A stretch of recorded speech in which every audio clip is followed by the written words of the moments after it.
Yeah, ambara wasinangu RNDD.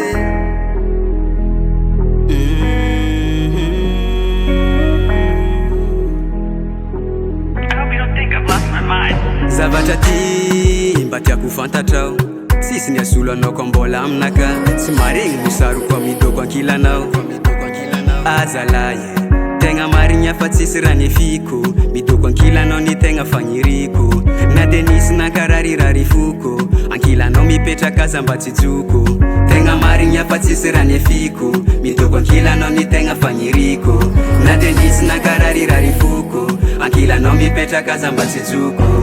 Na maro malegny na tsy tian'ny fokon'olo fa tsy alanao zaho. Legnin'olo tsy tia miresaka hoe tsy magnaiva fa tavela aminanao zaho. Tany mboako tiapoko ny tiako misy anao za tsy masaraka anao drako. Adala aminao zaho, adala aminao zaho. Zaho ty tsy avandiniany, tsisy ny asolo anao ko ambony tany. Matazagna fitsikonao zaho ato falifaly, ka za ialagna za tsy mivady ka mijaly. Tsy foeko na misy mitady ambadika agny fa tsy emeko, haiko kony anao mbola miandrandry za haketo. Na misy magnaratsy fonao tegna raiky feko.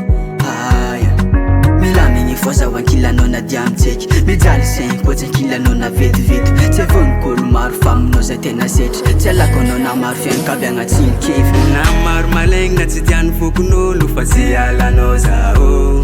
Legnin'olo tsy tia miresaka hoe tsy magnaiva fa tavela aminanao zaho.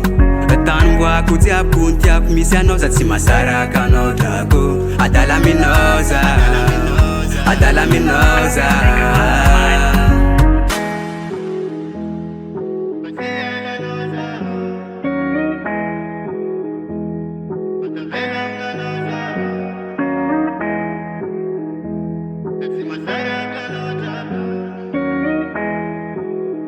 Adala aminao zaho.